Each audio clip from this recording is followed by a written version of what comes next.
মই হাগ্ৰামা নহয়, হাগ্ৰামাৰ দল চলোৱাটো ৰজাৰ নিচিনা চলাইছিল। আজিৰ সময়ত মই খুব এটা কনফিডেণ্ট এটা ফিল কৰোঁ।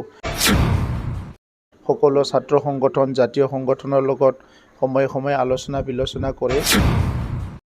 আমাৰ সংগঠনবোৰে ইতিমধ্যে মনটো থিৰাং কৰিছে যে NDAৰ লগতে থাকিব। সকলো জনগোষ্ঠীৰ সমস্যাবিলাক যিমান পাৰোঁ সমাধান কৰিবলৈ আমি চেষ্টা কৰিম। আমি গণতান্ত্ৰিক চিন্তাধাৰাৰ মানুহ। আজিৰ সময়লৈকে আমি ক'ব নোৱাৰোঁ যে 100% যে ইয়াত মানুহ অস্ত্ৰমুক্ত হৈছে। আমাৰ অসমৰ ক্ষেত্ৰত বিশেষকৈ সকলো জনগোষ্ঠীৰে নিজৰ নিজৰ ছাত্ৰ সংগঠন আৰু জাতীয় সংগঠন আছে। আৰু এই ছাত্ৰ সংগঠন আৰু জাতীয় সংগঠনবোৰে এটা দীঘলীয়া সময় নিজৰ নিজৰ জনগোষ্ঠীটোক ৰিপ্ৰেজেণ্ট কৰি আহিছে। নিজৰ নিজৰ জনগোষ্ঠীৰ সমস্যা, আশা আকাংক্ষা, বিভিন্ন কথাবিলাক তেখেতসকলে সদায় আগত ৰাখি কাম কৰি আহিছে। আৰু সেই হিচাপে আমাৰ অঞ্চলটোৰ বিভিন্ন ইছ্যুবিলাক জনাৰ কাৰণে আৰু সেইবিলাক সঠিক সময়ত সমাধান কৰাৰ কাৰণে বিভিন্ন সময়ত আলোচনা হয়। আৰু চৰকাৰ গঠন কৰা বা ৰাজনৈতিক সুস্থিৰতা এটা পৰিৱেশ গঢ়িবৰ কাৰণে আমি সেই জাতীয় সংগঠন, ছাত্ৰ সংগঠন, সামাজিক সংগঠনৰ লগত আলোচনা বিলোচনা কৰাটো খুব প্ৰয়োজন বুলি মই ভাবোঁ। কাৰণ দীঘলীয়া সময় ময়ো ছাত্ৰ সংগঠনতে আছিলোঁ আৰু তেতিয়া জনগোষ্ঠীটোৰ মূল বিষয়বিলাক লৈ পেলাই বহুত সংগ্ৰাম কৰিছিলোঁ। বহুত চৰকাৰৰ লগত, বহুত ৰাজনৈতিক দলবিলাকৰ লগত আলোচনা কৰিছিলোঁ এই সময়ত। আৰু বহুত সমস্যা সমাধান হৈ গৈছে, কিছুমান সমস্যা ৰৈ গৈছে। আৰু সেইকাৰণে আজি আমি অনুভৱ কৰিছোঁ যে তেখেতসকলৰ কথাটো শুনাটো উচিত আৰু তেখেতসকলৰ আশা আকাংক্ষা দুখ বেদনাবিলাক আমি সকলো শুনিব লাগিব। আৰু সেই জনগোষ্ঠীবিলাকে যিহেতু আমাৰ কনষ্টিটুৱেণ্ট, সকলোকে লৈয়ে আমি BTR অঞ্চলত বসবাস কৰি আছোঁ। সহবাসস্থানৰ কাৰণে এটা শান্তি সম্প্ৰীতি, মিলা প্ৰীতি আৰু সুস্থিৰ এটা পৰিৱেশ গঢ়াৰ কাৰণে আমি একেলগে ভাৱ বিনিময় কৰি আগুৱাই যাব লাগিব। মই ধন্যবাদ জনাইছোঁ আমাৰ জাতীয় সংগঠন, সামাজিক সংগঠন, ছাত্ৰ সংগঠন সকলোৱে আমাৰ লগত থিয় দিছে। আৰু আমিও চেষ্টা কৰিছোঁ যে যদিও কাউন্সিল চৰকাৰ এটা ক্ষুদ্ৰ চৰকাৰ হয়, তথাপিতো কেন্দ্ৰীয় চৰকাৰ আৰু ৰাজ্য চৰকাৰত মিলি পেলাই আমি যিহেতু কাম কৰি আছোঁ, সকলো জনগোষ্ঠীৰ সমস্যাবিলাক সমাধান কৰিবলৈ এটা প্ৰয়াস আমাৰ সদায় থাকিব। আৰু আজিৰ সময়ত মই খুব এটা কনফিডেণ্ট এটা ফিল কৰোঁ। কাৰণ প্ৰধানমন্ত্ৰী নৰেন্দ্ৰ মোদী ডাঙৰীয়াই সকলো জাতি জনগোষ্ঠী, সকলোৰে ভাষা সংস্কৃতি ৰীতি নীতি জীয়াই থকাটো বিচাৰে। আমাৰ অসমৰ মুখ্যমন্ত্ৰী ডাঙৰীয়াই সদায় নিজে এটা প্ৰএক্টিভ এটা ৰ'ল থাকে। সকলো ছাত্ৰ সংগঠন, জাতীয় সংগঠনৰ লগত সময়ে সময়ে আলোচনা বিলোচনা কৰে। তো সেইকাৰণে BTR অঞ্চলতো মই আশা ৰাখোঁ অনাগত দিনত এই সমস্যাবিলাক স্থায়ী সমাধান কৰিব পাৰিম। আৰু ইতিমধ্যে আমি ভূমিৰ সমস্যা, বিভিন্ন সমস্যাবিলাক সমাধান কৰা ইতিমধ্যে বহুত আমি আগুৱাই গৈছোঁ।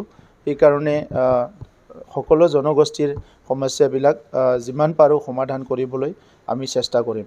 আজি যিটো আলোচনা হৈছে, কোকৰাঝাৰ লোকসভা সমষ্টিটো কেন্দ্ৰীভূত হৈ থাকিব নে অন্যান্য? বিশেষকৈ আমাৰ দুটা সমষ্টিত ইয়াত কথা আলোচনা হৈছে, দৰং ওদালগুৰি আৰু কোকৰাঝাৰ। কাৰণ BTRৰ এই দুটা সমষ্টিয়ে আহি লোকসভা সমষ্টি। গতিকে আমাৰ সংগঠনবোৰে ইতিমধ্যে মনটো থিৰাং কৰিছে যে NDAৰ লগতে থাকিব। কাৰণ কেন্দ্ৰীয়ত NDA চৰকাৰ, ৰাজ্যত NDA চৰকাৰ আৰু কাউন্সিলতো আমাৰ NDA চৰকাৰ আছে, BJP UPPLৰ। গতিকে সকলোৱে NDAৰ লগত থাকিব আৰু একেলগে কাম কৰিব। সেই হিচাপে আমি এই দুইটা সমষ্টিত বহুত ভোটত আগতকৈ বহুত ভোটত বিজয় হ'ব পাৰিম বুলি আশা কৰিছোঁ। এটা বেলেগ প্ৰশ্ন আজি কৰোঁ। যিহেতু এটা শান্তিৰ পৰিৱেশ ইতিমধ্যে ঘূৰি অহাটো আমি চবেই পৰিলক্ষিত হৈছে, আমি দেখিবলৈ পাইছোঁ BTR। আজিৰ দিনটোত দেখা গৈছে যে কাৰ্বি আংলঙৰ খটখটিত দুগৰাকীকৈ চিৰাং জিলাৰ যুৱকক, তাৰে এগৰাকী প্ৰাক্তন NDFB তেখেতক অস্ত্ৰৰ সৈতে বাহনত আহি থকা অৱস্থাত তাতে আৰক্ষীয়ে আটক কৰিছে। তো এইটো এই অঞ্চলৰ শান্তিৰ পৰিৱেশটো পুনৰ বিনষ্ট কৰাৰ এটা চক্ৰান্ত আৰম্ভ হৈছে নেকি ঠিক লোকসভা নিৰ্বাচনৰ প্ৰাক মুহূৰ্তত? লোকসভা নিৰ্বাচনৰ প্ৰাক মুহূৰ্ত বুলি মই ভবা নাই, কিন্তু এটা চক্ৰ বা এটা তেনেকুৱা চিন্তাৰ এটা ছেকশ্যন এতিয়াও আছে, চব শেষ হৈ যোৱা নাই। এটা অঞ্চলত কোনোবা এটা অঞ্চলত দীঘলীয়া সময় এটা অস্ত্ৰৰ যেতিয়া কিবা এটা এক্টিভিটি হয়, এইটো এটা সংস্কৃতিলৈ ৰূপান্তৰ হয়। সেইকাৰণে আমি সেই সময়ত মই যেতিয়া এপছুত আছিলোঁ, বিভিন্ন দল সংগঠনৰ লগত কথা পাতি অস্ত্ৰমুক্ত এটা সমাজ গঢ়িব লাগে বুলি 2009 চনৰ পৰা এটা সংগ্ৰাম আৰম্ভ কৰিছিলোঁ। আৰু আপোনালোকে মেইনলি চিৰাং ডিষ্ট্ৰিক্টৰ সাংবাদিকসকলে ইয়াৰ এটা সাক্ষী আছে। চিৰাং ডিষ্ট্ৰিক্টৰ য'ত আমি এণ্টি টেৰৰিজিম ডে পালন কৰোঁ, আমাৰ জহেলাও চমলা বসুমতাৰী পথাৰত গহিবাৰীত, তাতে আমি 2009 চনত আৰম্ভ কৰিছিলোঁ যে BTRটো বেআইনী অস্ত্ৰমুক্ত হ'ব লাগে আৰু হিংসামুক্ত হ'ব লাগে। চ' আজিৰ সময়লৈকে আমি ক'ব নোৱাৰোঁ যে 100% যে ইয়াত মানুহ অস্ত্ৰমুক্ত হৈছে, কাৰণ 30-40 বছৰ য'ত অস্ত্ৰৰে বহুত মানুহে খেলিছে, সেইসকল মানুহে কেতিয়াবা অস্ত্ৰৰ প্ৰতি এটা আসক্তি, এটা এট্ৰেকশ্যন থাকে। আৰু তেখেতসকলৰ যিটো চিন্তাধাৰা, এইটো মূল খুঁটিত মেইন ষ্ট্ৰীমত অহাটো অলপ টাইম লাগে। আমি সেইকাৰণে এতিয়া BTRত এটা হেপিনেছ মিছন বুলি আৰম্ভ কৰিছোঁ, আৰু তাত আমি বিভিন্ন ছেকশ্যনৰ মানুহক ৰিকনচিলিয়েশ্যন কৰাৰ কাৰণে, তেখেতসকলক মূল খুঁটিত অনাৰ কাৰণে, মূল খুঁটিতটো মানুহবিলাক ব্যক্তিগতভাৱে আহিলে মানসিকভাৱে মূল খুঁটিত অনাৰ কাৰণে বহুত চেষ্টা ৰখা হৈছে। তো মই এই যিটো ছিটুৱেশ্যন হৈছে এইটো মই চোৱা নাছিলোঁ।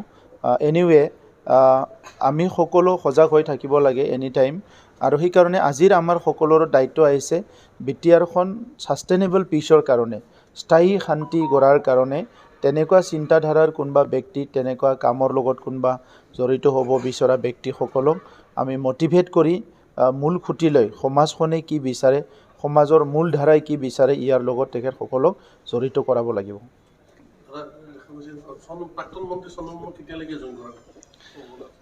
সেইটোকে আমিও চাই আছোঁ যে কেতিয়ালৈকে কৰে। এতিয়া আপোনালোকেও চাই আছে, নিউজটো বজাব পাৰিলে ভাল হয়। আমিও চাই আছোঁ যে এইটো কেতিয়ালৈকে হয়। গতিকে হয়তো হ'ব দিন তাৰিখ ভাল চাই সোনকালে। চ' এইটো চিৰাঙৰ কাৰণে চবচে ইম্পৰ্টেণ্ট নিউজ হৈছে এতিয়া, বাকীবিলাকতো পিছত পাব। গতিকে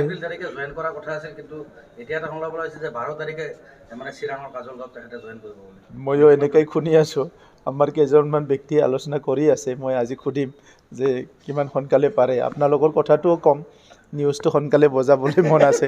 আপুনি দলৰ সভাপতি, আপুনি নাজানিলে কোনে জানিব? চাওক, মই হাগ্ৰামা নহয়। হাগ্ৰামাৰ দল চলোৱাটো ৰজাৰ নিচিনা চলাইছিল। আমি গণতান্ত্ৰিক চিন্তাধাৰাৰ মানুহ, গতিকে যিকোনো কাম কৰিলে আমাৰ দলত বহুত আমাৰ উইংছবিলাক আছে। আমি চবৰ লগতো কথা পাতোঁ আৰু চবকো দায়িত্ব দিয়া আছে, এইটো কাম কৰিব, এইটো কাম কৰিব। গতিকে আজি জেনেৰেল ছেক্ৰেটাৰী ৰাজু নাৰ্জাৰী ডাঙৰীয়া এটা দায়িত্বত আছে, মাধৱ চেত্ৰী ডাঙৰীয়া এটা দায়িত্বত আছে, ৱৰ্কিং প্ৰেচিডেণ্ট ৰংগৰা নাৰ্জাৰী ডাঙৰীয়া এটা দায়িত্বত আছে। চবে নিজৰ কামবিলাক কৰি আছে। তো সেইকাৰণে আমিও বাট চাই আছোঁ যে কথাটো যেতিয়া ফাইনেল হ'ব, আমিও চিল মাৰিবলৈ ৰখি আছোঁ। আপুনি হাগ্ৰামা মহিলাৰী ৰজাৰ দৰে কৈছে। আজি হাগ্ৰামা মহিলাৰী ৰজাৰ ব্যৱহাৰৰ কাৰণে চন্দন বৰুৱা আপোনালোকৰ শৰণাপন্ন হ'বলৈ গৈ আছে। তেনেকৈ শুনিছোঁ মই। তেখেতসকলৰ দলত এটা গণতান্ত্ৰিক চিন্তাধাৰাবিলাক বেছি নচলে।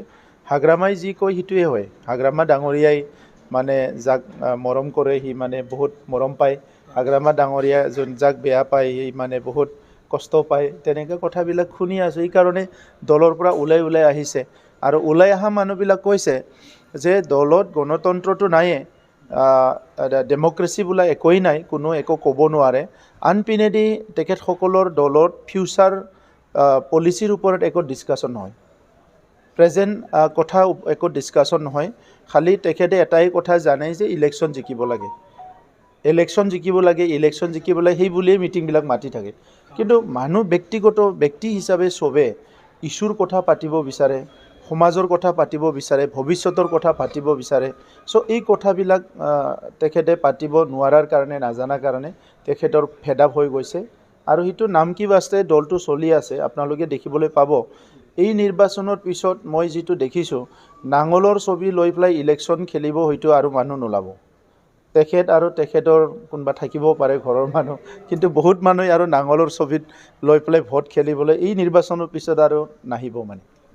বৰ্তমান নিজৰ গাড়ীত নুঘূৰে, বৰ্তমান দেখা গৈছে যে মাৰুতি 800 লৈ ময়ো এইটোৱে শুনি আচৰিত হৈছোঁ।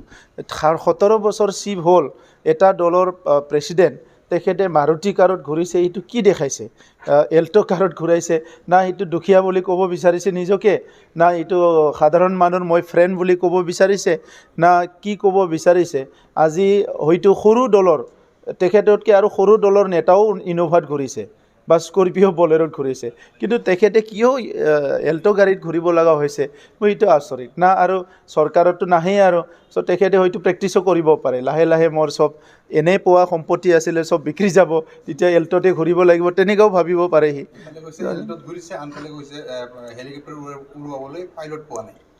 তেখেতৰ কথাবিলাক আৰু ইমান এনালাইচিছ কৰি আপোনালোকেও টাইমটো নষ্ট নকৰিব।